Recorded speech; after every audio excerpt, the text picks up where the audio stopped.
Zapatero, el que hemos apodado ahora el Robin Hood en versión banquero, Zapatero, pinchó en la Plaza de Toros de Zaragoza, no llenó. Pinchó en la Plaza de Toros de Vistalegre, va de pinchazo en pinchazo sin solución. Y no es extraño. Y no es extraño porque las 300.000 familias que este año los van a echar de sus casas porque no pueden pagar la hipoteca, con ellos podía llenar unos cuantos estadios de fútbol, no solo una plaza de toros. Y porque con los 5 millones de parados en nuestro país, podía llenar 50 estadios de fútbol de los más grandes que tenemos en España. Pero como Zapatero ha abandonado a los trabajadores y trabajadoras, los banqueros no son tantos como para poder llenarle las plazas de toros de Zaragoza.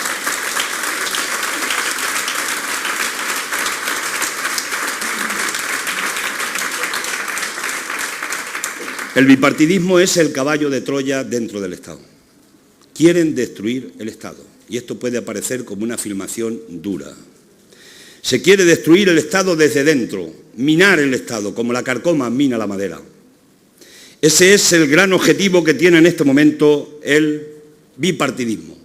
Es el objetivo de la banca, es el objetivo de las multinacionales, es el objetivo del Fondo Monetario Internacional, es el objetivo de los poderosos. Debilitar al Estado para que el Estado sea tan débil que tenga que estar de rodillas ante los poderes financieros, ante la banca y ante los mercados que no ha elegido nadie. Han vendido las empresas públicas del Estado. Han privatizado los servicios públicos de las administraciones. El PP y el PSOE van de la mano en estas políticas y han rebajado más los impuestos a los más ricos. Por eso hoy el Estado tiene poco músculo, el Estado es débil y por eso hoy los poderosos se permiten demarcar la política que tienen que hacer los gobiernos porque han debilitado hasta ese nivel al Estado. Pero cuando hablo del caballo de Troya, imaginaros en una cuestión. Imaginaros en un alcalde o imaginaros una alcaldesa que decide privatizar el agua de su pueblo, que decide vender el agua a una empresa privada, que el agua la tiene que gestionar los propios ayuntamientos, decide vender el agua para que dé una cantidad al ayuntamiento ahora que después hay que irla pagando con el precio público del agua a lo largo del tiempo por parte de los vecinos. Y además se paga con intereses, como se le paga la deuda a los bancos alemanes. Imaginaros que dentro de 4 años o 5, una vez que se privatizó el agua, a esa alcaldesa o ese alcalde le contratan en la misma empresa privada que privatizó el agua.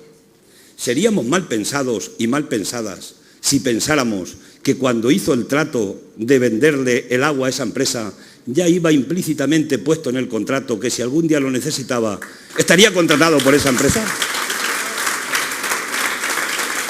Y esto en un alcalde o en una alcaldesa puede tener una importancia relativa, la que afecta al municipio. Pero otro suponer.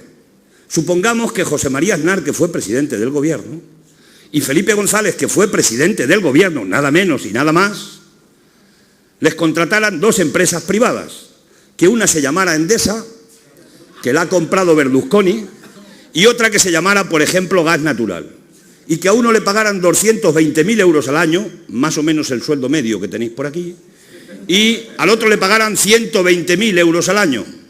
Pero además, al uno y al otro le pagamos de los impuestos de todos 80.000 euros de sueldo vitalicio al año porque han sido presidentes del gobierno. Imaginaros esto. Imaginaros que esas 2 empresas las privatizaron cuando ellos estaban siendo presidentes del gobierno. Se las vendieron a la empresa privada. Imaginaros que cuando privatizaron aquellas empresas por el bien de España, ya dejaron previsto por debajo que si un día lo necesitaban, estarían trabajando en esas empresas. Si dijéramos eso, ¿seríamos mal pensados?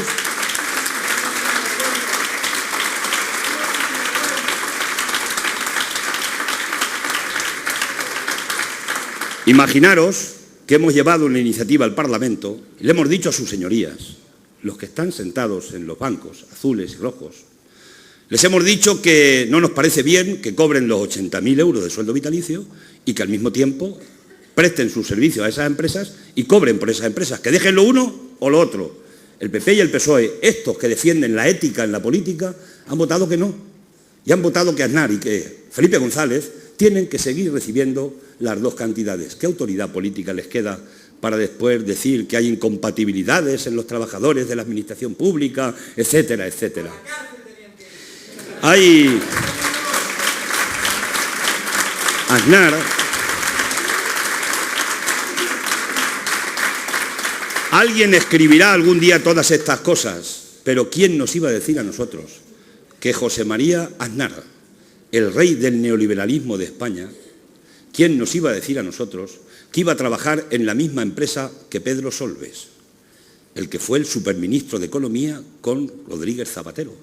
Sabéis que Pedro Solbes ha fichado por Endesa. Por tanto, Pedro Solbes, del PSOE, y José María Aznar, el que fue presidente del PP y el que dirige la Fundación de Parir Ideología del Partido Popular, están trabajando en Endesa, en esa empresa que ha dicho que va a subir el 20% el recibo de la energía, especialmente en la parte fija. ¡Qué casualidad!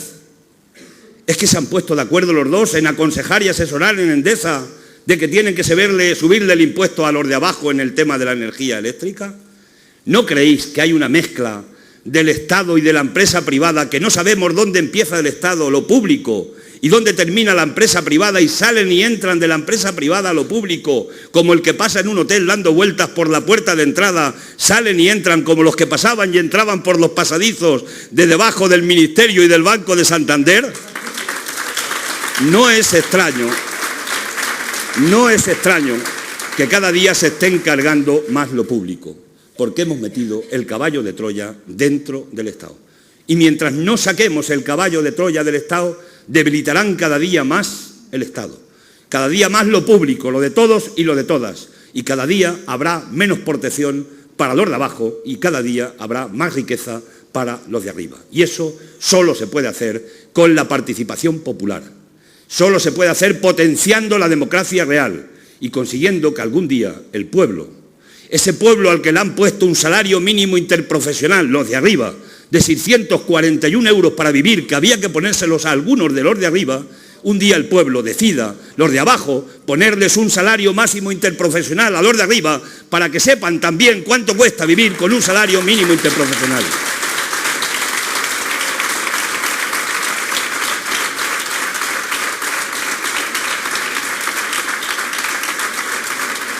A Al Capone no le detuvieron por asesino, le detuvieron por un triste delito fiscal.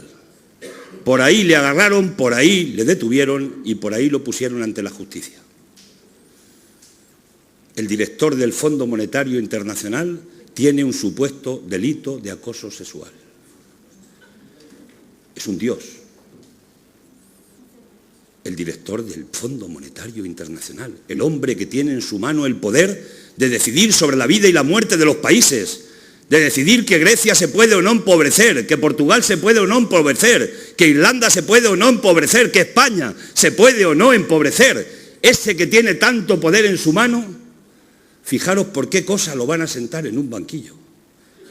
Y no había que sentarlo también por eso en el banquillo, y si hay un delito que le pague, como le paga a cualquier ciudadano o le debería de pagar. Pero a esos, y a Rato, que fue el presidente del Fondo Monetario Internacional cuando uno del PP y el otro del PSOE francés, del Partido Socialista francés, cuando le sustituyó, a estos había que sentarlos en un banquillo porque han hecho un delito de genocidio económico contra los países y los derechos sociales y laborales de los trabajadores y de las trabajadoras.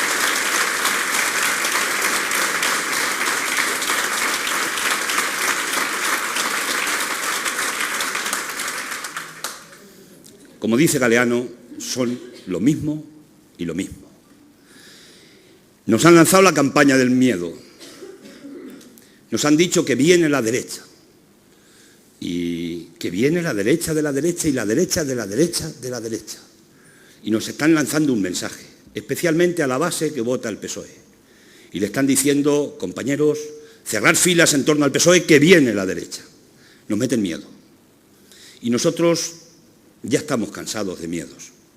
¿Y cuáles son nuestros miedos? ¿Qué miedos tenemos nosotros y nosotras? Nosotros tenemos miedo a perder el trabajo. Tenemos miedo a reclamar más salario en la empresa por si acaso nos despiden.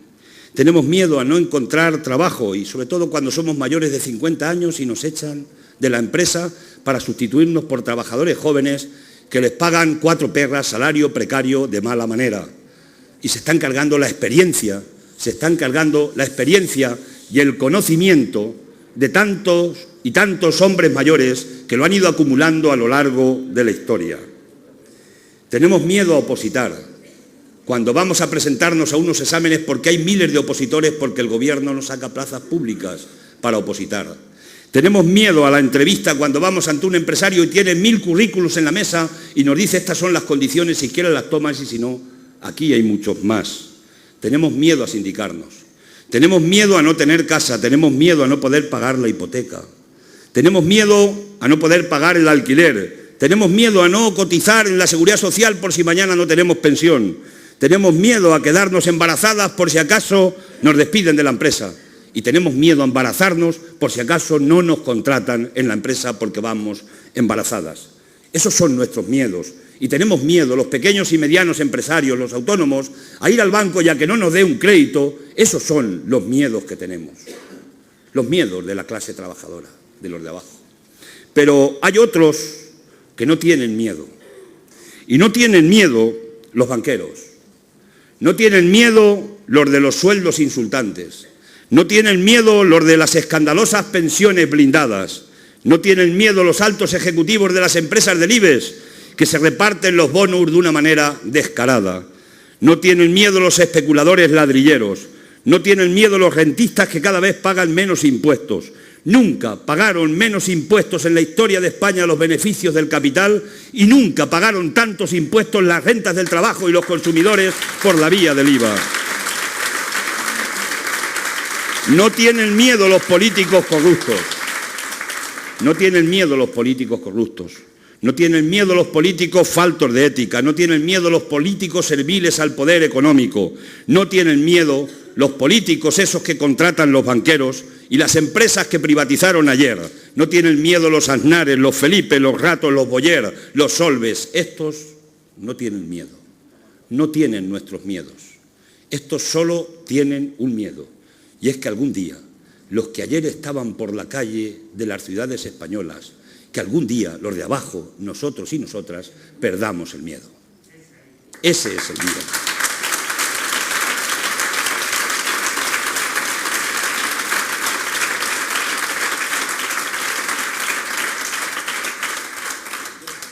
Rajoy no tiene alternativa. Zapatero dice que viene a la derecha, pero ha estado casi 4 años haciendo políticas con la derecha. Podía detallaros 40 medidas de políticas que ha hecho con la derecha Rodríguez Zapatero. Y no se ha ruborizado. Y ahora dice que viene la derecha. Y la derecha no es la alternativa. Rajoy no tiene alternativa para nuestro país. Nadie la conoce porque no existe. Porque la única alternativa de Rajoy es continuar con los recortes y la política de ajuste duro. Porque Rajoy tampoco está por meterle la mano en el bolsillo a los banqueros y a los que están haciendo tantos beneficios en nuestro país. Rajoy se ha ido a ver a Angela Merkel por si tenía alguna duda. Y le ha ido a decir que si sale presidente del gobierno que no se preocupe. Que los bancos de la Angela Merkel, los bancos alemanes, estén tranquilos porque la deuda española soberana le va a pagar hasta el último céntimo a los bancos alemanes y los intereses correspondientes, que él va a seguir también con mano de hierro haciendo lo que tiene que hacer en este país, que es la política de ajuste duro. Rajoy no tiene políticas de empleo. Rajoy plantea vender las empresas públicas, lo poco público que le queda al Estado. Plantea privatizar los servicios públicos de las televisiones autonómicas. A Rajoy le gusta el nodo. No lo puede evitar, no lo puede remediar. Rajoy plantea seguir recortando los salarios, llevar una armonización fiscal para que paguen menos los empresarios en Europa y en España, controlar el déficit de las comunidades autónomas, recortar autonomía en los ayuntamientos. Rajoy defiende que se bajen también los impuestos más a los más ricos, lo sigue defendiendo cada día. Y tiene la gran contradicción de que, por otra parte, exige que se haga más inversión pública del Estado. Rajoy solo tiene una propuesta, y es llenar España con una inmensa gaviota cagona que, centrados en nosotros, nos puede llenar de lo que ya sabéis perfectamente nuestras caras.